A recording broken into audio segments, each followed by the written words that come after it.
வணக்க மக்களே, நாம இந்த ஆரோக்கியமான பதிவில் வெந்தயத்தில் நிறைந்துள்ள மருத்துவமனைகளை பற்றி நம்ம விளக்கமாக பார்க்க போகிறோம். ஸோ வெந்தயம் பார்த்தீங்க அப்படின்னா இயற்கையாகவே நம்மளுடைய உடலில் இருக்கக்கூடிய வெப்பத்தை நீக்கி உடலை குளிர்விக்கக்கூடியது.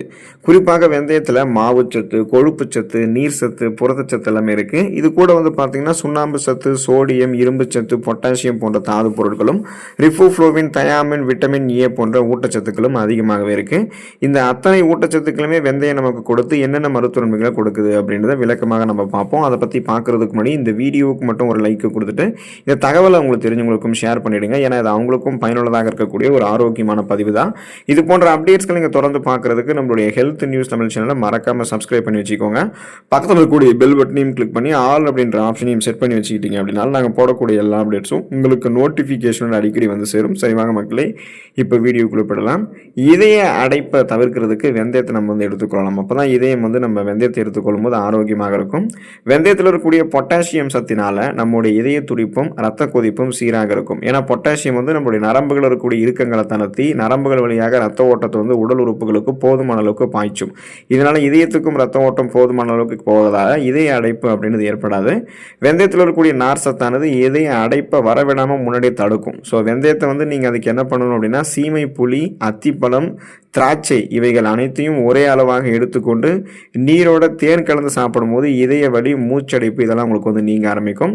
ஸோ இது இல்லாமலும் நீங்கள் வெந்தயத்தை எடுத்துக்கிட்டீங்க அப்படின்னாலுமே உங்களுடைய இதயம் பாதுகாப்பாக தான் இருக்கும். ஏன்னா ரத்த நாளங்களில் படிந்திருக்கக்கூடிய கெட்ட கொழுப்புகளை வெந்தயம் அகற்றிடும். ஸோ அந்த கொலஸ்ட்ரால் ப்ராப்ளம் இல்லாததால் இதயத்துக்கு வேண்டிய ரத்த ஓட்டம் சீரான ஒரு இதயத்துக்கு கிடைக்கும் பொழுது மாரடைப்பு, பக்கவாதம், இதய தமனிகளில் வீக்கம் ஏற்படுதல், இதய தசைகள் வலுவிழுந்து போகுதல் போன்ற எந்த பக்க விளைவுகளும் இல்லாமல் இதயம் பன்மடங்கு பலம் பெறும். இதய துடிப்பும் உங்களுக்கு எப்போதுமே சீராக தாங்க இருக்கும்.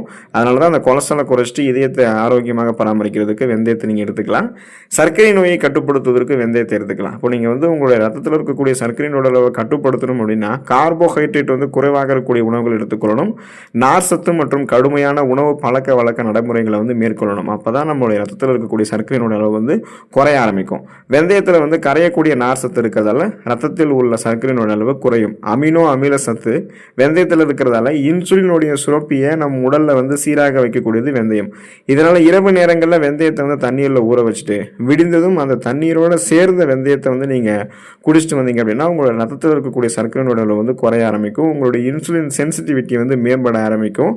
உங்களுடைய உடனே அந்த நார் சத்து உங்களுடைய ரத்தத்தில் பரவ ஆரம்பிக்கும் போது ரத்தத்தில் உள்ள அந்த அதிகப்படியான குளுக்கோஸ் கட்டுப்படுத்தப்படும். தொடர்ந்து இந்த மாதிரி நீங்கள் எடுத்துட்டு இருக்கீங்க வெந்தயத்தை உங்களுடைய உணவுகள் அப்படின்னாலும் அல்லது உங்களுடைய உணவுகளில் நீங்கள் சமைத்தும் வெந்தயத்தை சாப்பிட்டு இருக்கீங்க அப்படின்னாலுமே சுகர் பிரச்சனை நீங்கள் கொஞ்சம் கொஞ்சமாக விடுபட்டுருவீங்க.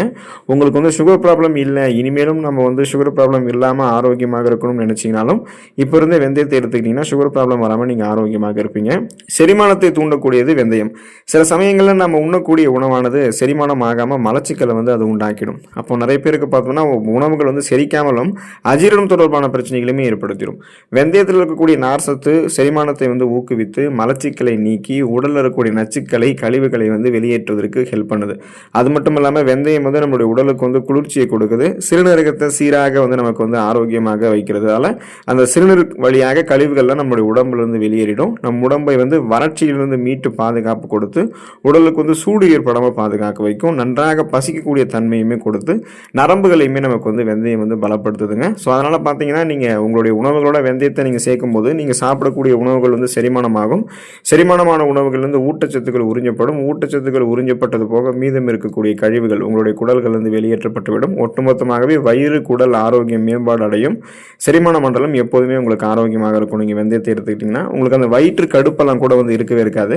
இப்போ பார்த்தீங்கன்னா சூட்டினால சில சமயங்களில் திடீரென ஏற்படக்கூடிய வயிற்று வலியாக இருந்தாலும் வயிற்று கடுப்பு உங்களுக்கு இருந்தாலும் வெந்தயத்தை வறுத்து நீர் விட்டு காய்ச்சி சிறிதளவு தேன் கலந்து அந்த நீரை நீங்கள் குடிக்கணும். அல்லது வெந்தயத்தை பொடியாக்கி மோரில் கலந்து குடிக்கலாம். இப்போ மோரில் ஊற வைத்த வெந்தயம் உங்களுக்கு வயிற்றுப்போக்கு உள்ளிட்ட வயிற்று கடுப்பு உள்ளிட்ட அந்த மாதிரி பிரச்சனைகளுமே சரி பண்ணிடும். இப்படி செய்தால் உங்களுக்கு அந்த வயிற்று கடுப்பு குணமாயிடும். சீதபேதியை நிறுத்துறதுக்குமே நீங்கள் வெந்தயத்தை எடுத்துக்கலாம். இப்போ 20 கிராம் அளவிற்கு வெந்தயம் எடுத்து வறுத்து கொள்ளணும். அதில் இடித்த வெள்ளத்தை ஒரு 50 கிராம் சேர்த்து பிசைஞ்சு ஒரு நாளைக்கு 4 முறை நீங்கள் சாப்பிட்டு வந்தீங்கன்னா சீதபேதி உங்களுக்கு நிற்கும். சிறிது வெந்தயத்தை நீங்கள் எடுத்து மோரில் போட்டு ஊற வைத்து அரைத்து மோரோட கலந்து நீர் மோராக நீங்கள் குடித்தாலுமே சீதபேதி உங்களுக்கு குணமாயிடுங்க. ஸோ இதை நீங்கள் ஃபாலோ பண்ணி பார்க்கலாம். நெஞ்செரிச்சலை தடுக்கக்கூடியது, அந்த அசிடிட்டி பிரச்சனையை தடுக்கிறதுக்கு கொள்வதற்கு வெந்தயம் உங்களுக்கு உதவிகரமாக இருக்கும். வெந்தயத்தில் இருக்கக்கூடிய பசை தன்மையானது உங்களுடைய வயிற்றில் உள்புறத்தில் வந்து சூழ்ந்து கொள்வதால் எரிச்சலை உண்டாக்கக்கூடிய குடல் தசைகளை இது சரி பண்ணிடும். நம்முடைய உணவினை வந்து தாளிக்கும் போது நம்ம ஒரு தேக்கரண்டி வெந்தயத்தை சேர்த்து கொள்ளும் போது நெஞ்செரிச்சலேருந்து முன்னாடியே நம்ம தப்பிச்சுக்கலாம். அந்த அசிடிட்டி பிரச்சனை வந்து அப்படின்றது நமக்கு எதுவுமே இருக்காது. காய்ச்சலை வந்து நீங்கள் குறைக்கணும்னு நினச்சிங்கன்னா வெந்தயத்தை வந்து உங்களுடைய உணவுகள் எடுத்துக்கலாம். வெந்தயத்தூள் வந்து ஒரு தேக்கரண்டி, எலுமிச்சை சாறு மற்றும் தேன் இவைகளை வந்து நீங்கள் நீரில் கலந்து குடிக்கணும். இப்படி குடிக்கும்போது உங்களுக்கு வந்து காய்ச்சல் குறையும். உடல் இழந்த ஆற்றலை, அந்த எனர்ஜியை மீண்டும் பெற்றுக்கொள்வதற்கு வெந்தயத்தை இந்த மாதிரி நீங்கள் எடுத்துக்கிட்டிங்கன்னா அது உங்களுக்கு உதவிகரமாக இருக்கும். வெந்தயத்தில் இருக்கக்கூடிய பசை தன்மையானது இருமலையுமே உங்களுக்கு வந்து குறைக்கும். இருமல், காய்ச்சல், சளி இந்த மாதிரி பொதுவான பிரச்சனைகள் எல்லாத்தையுமே வெந்தயத்தை நீங்கள் எடுத்துக்கொள்ளும் போது குறைத்துக் கொள்ளலாம். அதே போல் சரும அழகை பாதுகாக்கிறதுக்கு வெந்தயத்தை வந்து எடுத்துக்கொள்ளலாம். நீரில் ஊற வைத்த வெந்தயத்தை வந்து நன்றாக அரைத்து உங்களுடைய சருமத்தில் ஏற்பட்டிருக்கக்கூடிய காயங்கள் மீது நீங்கள் வந்து பயன்படுத்தலாம். தீக்காயம், கொப்புளம் பிரச்சனைகளை வந்து இது தீர்க்கும். நீண்ட நாட்களாக மறையாமல் இருக்கக்கூடிய தழும்புகள் கூட உங்களுக்கு வந்து மறைய ஆரம்பிக்கும். இதனால் முகமும் வந்து அழகாக மாற ஆரம்பிக்கும். வெந்தயத்தை வந்து நீங்கள் ஊற வைத்து தயிரோடு சேர்த்து பேஸ்ட் போல் அரைத்து ஃபேஸ் பேக் மாதிரி பயன்படுத்துறீங்க அப்படின்னாலுமே இது வந்து உங்களுடைய முகத்தில் இருக்கக்கூடிய டெட் செல்ஸ், அந்த இறந்த செல்கள், அழுக்குகள், கழிவுகள், கிருமிகள் இது அத்தனையுமே வெளியேற்றிட்டு உங்களுடைய முகத்தில் இருக்கக்கூடிய பிளாக் பிம்பிள்ஸ், கரும்புள்ளிகள், பிளாக் சர்க்கிள்ஸ், கண் கருவளையங்கள், முகப்பொருட்கள், உங்களுக்கு சுருங்கிய தோலமைப்பு இருக்குனாலுமே எதுவுமே உங்களுக்கு வந்து கொடுக்காம மின்னக்கூடிய பளபளப்பான மிருதுவான சருமத்தை உங்களுக்கு வந்து வெந்தயம் கொடுக்குங்க. தலைமுடி சார்ந்த பிரச்சனைகளுக்கு வந்து தீர்வு அளிக்கிறதுக்கு வெந்தயத்தை வந்து நீங்கள் எடுத்துக்கொள்ளலாம். வெந்தயத்தை வந்து பேஸ்ட் போல் அரைத்து தலையில் நன்றாக நீங்கள் வந்து மசாஜ் பண்ணி குளிச்சுட்டு வந்தீங்க அப்படின்னா தலைமுடி வந்து வலுவழுப்பாகவும் கருமையாகவும் மாறும். இதுக்கு வந்து நீங்கள் தேங்காய் எண்ணெயை வந்து வெந்தயத்தை ஊற வைத்து மறுநாள் காலையில் வெந்தயத்தோடு நீங்கள் வந்து சேர்த்து தேங்காய் எண்ணெயை தலையில் தேய்ச்சி மசாஜ் செஞ்சு குளிச்சிங்கன்னா உங்களுடைய முடி வந்து முடி உதிர்வு வந்து பார்த்தீங்கன்னா உங்களுக்கு வந்து குறைய ஆரம்பிக்கும். அதாவது இதுக்கு நீங்கள் என்ன பண்ணணும் அப்படின்னா தேங்காய் எண்ணெயில் வெந்தயத்தை வந்து சேர்த்து ஊற வச்சுடுங்க. அதை வந்து நீங்கள் மறுநாள் காலையில் குளிக்கிறதுக்கு முன்னாடி தலையில் தேய்ச்சி மசாஜ் பண்ணிவிட்டு குளிச்சிட்டிங்கன்னா முடி உதிர்வு உங்களுக்கு குறையும். முடி வந்து அதனுடைய வேர்க்கால்கள் வரைக்குமே ஸ்ட்ராங் ஆகிடும். உங்களுக்கு இந்த பித்தநரை, இளநரை ஏற்படுவது, முடி கொட்டுறது, பேன் மற்றும் பொடுகு தொலை இருக்கிறது இது எதுவுமே உங்களுக்கு வந்து ஏற்படாது. அடர்த்தியாக வளரக்கூடிய கருகடுவென்று வளரக்கூடிய கூந்தல் அமைப்பு கிடைக்கும். இதுக்கு நீங்கள் தேங்காய் பாலுக்கு பதிலாக தேங்காய் எண்ணெய்க்கு பதிலாக நீங்கள் பசும் பாலை கூட வந்து பயன்படுத்தி பார்க்கலாம். தேங்காயில கிடைக்கலாம், பசும் பாலை பயன்படுத்திக்கோங்க. அதுவுமே உங்களுக்கு வந்து அந்த தலைமுடி சார்ந்த பிரச்சனைகளுக்கு தீர்வு கொடுக்குங்க.